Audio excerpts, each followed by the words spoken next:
had a corona patient on one of my floors for a clinical, and I'm just like, what are we doing? My name is Nora Nurse, and welcome to my channel. So you're probably clicked on this video because, well, the title, going to nursing school during a pandemic, right? Crazy, insane, I know, but it had to be done. Just giving you a little bit of background, I'm currently in my last sequence, which is the 4th sequence of nursing school, and the pandemic started towards the end of my 2nd sequence. So more than half of my whole nursing school experience has been in the pandemic. It's been interesting, right? We've had to shift, we've had to move, we had to, adapt. Adaptability, was a huge thing I learned.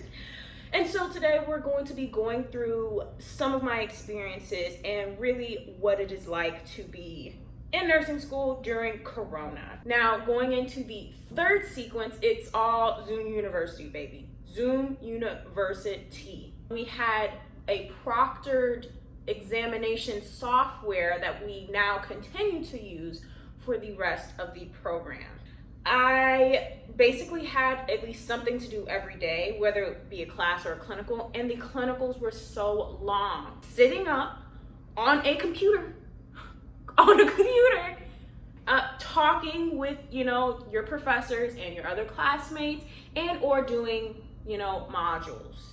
These things called OMS modules. They're like Oxford Medical Simulation. It was a lot, it was long, it was tiring, it was draining. We would at least have one clinical every other day, and then those were usually 4 hours, and we would have to, again, talk with our clinical instructors, talk with our fellow classmates, and get the on-campus portion of our clinical hours done. Oh, I forgot. So in nursing school, you have something called off-campus and on-campus. On-campus, you're able to practice your clinical skills on these simulated patients and do basically all your clinical work and make all your mistakes before you actually do it on a patient. So off-campus clinicals are, of course, what they sound like, off-campus, and you're going to actual hospital sites that your school is affiliated with, and you are, I don't want to say practicing, but you are taking care of patients under the supervision and the license of your clinical instructor and the nurse that you are shadowing / following / helping that day. But as far as for when we were on Zoom, that was not happening, right? So we had the simulated modules or simulated scenarios that we had to go through. And then after that, we had classes. Now our classes were spread out between 1 or 2 or 3 days. It depends on whatever my program decided to put our classes on. We would usually have at least 2 classes a day, and they would continue on into the afternoon. And the classes stayed the same amount of time, like 2 hours and 15 minutes usually are the class times for us. And so that was the whole Zoom University experience. Yes, it was extremely tiring. Sometimes it got extremely repetitive and boring, but we made it through. And so here we are now in the live portion of my program, right? We have clinicals, live clinicals throughout the week. And unfortunately for our program, we had to make up some of the live clinicals that we just couldn't make up with using Zoom University. We just couldn't.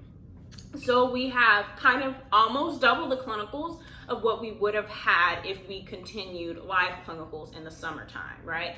So all week, all throughout the week, it's clinical almost every day. You usually get 1 day off. This is, again, specifically for my program, but you usually get 1 day off where you have no clinicals and no class, and then you continue on with whatever your next clinical is for the rest of the time. So our off-campus clinicals are a full 8 to 10 hours. And sometimes you have 3 clinicals in a week. And then on Fridays, our specific sequence has all of their classes on Fridays. So my schedule right now is I have a pediatric clinical today, which unfortunately got canceled because of corona-related things. It's fine. We're adjusting. So, but for our specific sequence, again, we have all of our classes on Fridays. My schedule is, for right now, 8-hour clinical on Monday, break on Tuesday, 8-hour clinical on Wednesday, 10-hour clinical on Thursday, classes on Friday, starting at 8 o'clock in the morning, and it goes all the way up to ending at like 5:15 in the evening. And so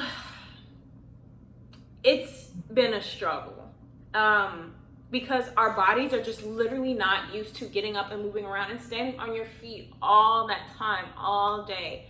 And bending over and walking around doing patient care. But I guess it's very much mirroring what we would have as like a regular work day or work week, you know?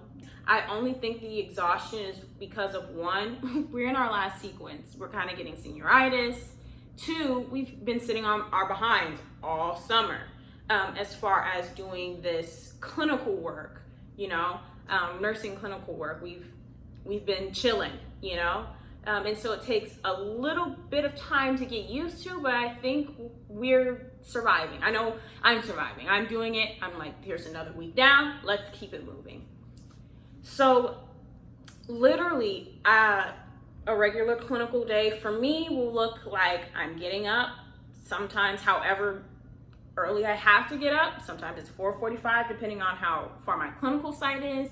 Sometimes it's 7 o'clock, you know, but I'm getting up early in the morning.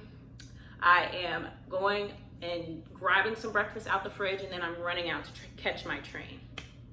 And you get there, you get your assignments, you get the data on your patients, and then you go find your nurse. Then you just patient care for the rest of the day, right? I will show you sometimes the precautions that we have to take when we're on the actual floor, because again, this is corona. There can be asymptomatic people, there are people currently being tested. You just never know.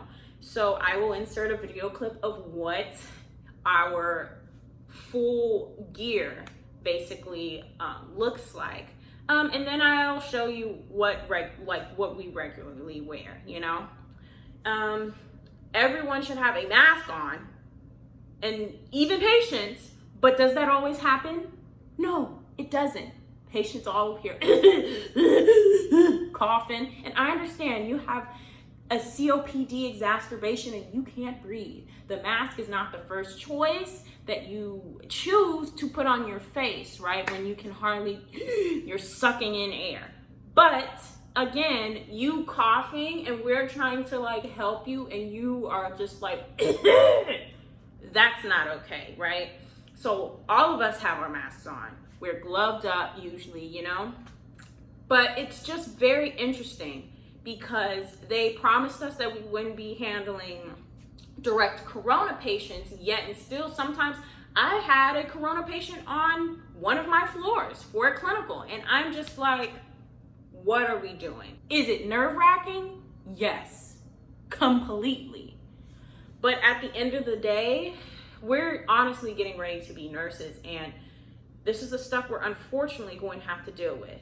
Now, my fear, one of my biggest fears was I was going to come up here, you know, nursing student in tremendous amount of debt, you know, doesn't have all that money to be shoving out for medical bills if I get deathly ill, very sick, and I literally have no quote unquote protection really from a university that is kind of putting us in harm's way. But again, we have to complete our clinical hours. We have to graduate and we have to meet the certain standard that the nursing board has set for us as far as clinical hours and placement and experience. So that being said, all I do is just pray through this whole entire experience and hope that I do not get sick. because people can do everything right and still come down with corona. So I have here what they have given us to fully gown up, right? Full PPE, protective equipment. We have a face shield. We have a couple of like blue robes. We have alcohol cleansing wipes for the face shield, and then we have a little baggie as well. They did give us masks, surgical masks, but I use mine a lot and I run out, but these are what they look like. And they have given us multiple of the cloth masks to wear, because we are not allowed to wear the cloth masks in the hospital. We all have to have surgical masks on. They usually give us gloves. They're at the hospital, and per university and hospital guidelines for students that are coming to do clinicals there, and especially if you are in the residence halls, you must take a test, right? They're going to check you for corona every week, and make sure that you're not infecting these vulnerable populations that we're working with, which is understandable. It's safe on our part, on their part, and it's nice to know that someone is thinking about these precautions, right? Also, when we go to our clinical site, we don't have lockers anymore. They don't give us lockers to put our things in, so all valuables need to stay either on you and be able to stay on you, or you need to leave them home. But this is my clinical bag. Shout out to my mom for getting me this bag. In it has my folder, which no one is going to steal. Who wants nursing care plans? No one. And that's really about it. I'll put some snacks in here, but that's it. That's all I take. I wear all of my gear on me: watch, stethoscope, pen light, and that's really about it. Takeaways from this entire experience. Number one, I don't think I can do online learning the whole entire time. It was very, very, very exhausting. For whatever reason, I think it was because I couldn't move up, I couldn't get around. Two, I actually do like people. Oh, wow, ooh, growth. I actually do like people, and I need socialization. Being too isolated for me is a problem, and I think it also reflects in my work. Three, while a pro of, Zoom University is travel time. You're not spending hours trying to get there and back for classes, for clinical and study groups and anything else. But on the other hand, a con is you lose the personable and personal interaction. And people just get tired on Zoom. They just do. That's an aspect I guess you're gonna have to weigh the cost, You lose that person-to-person human interaction, but you gain, maybe a little bit more sleep time or time at home with your family. But at the same time, again, you don't get to interact with your classmates. You don't get hands-on training and learning. And that is kind of a struggle too, especially for the profession that I'm going into, right? So that is it for my corona experience in nursing school. Thank you all for tuning in and watching. And again, like, comment, and subscribe, and tell me any more content that you would like to see. If you have any questions, either about this video or the last video, please just comment down below. And again, have a wonderful, wonderful day and stay safe. This is your nurse signing off.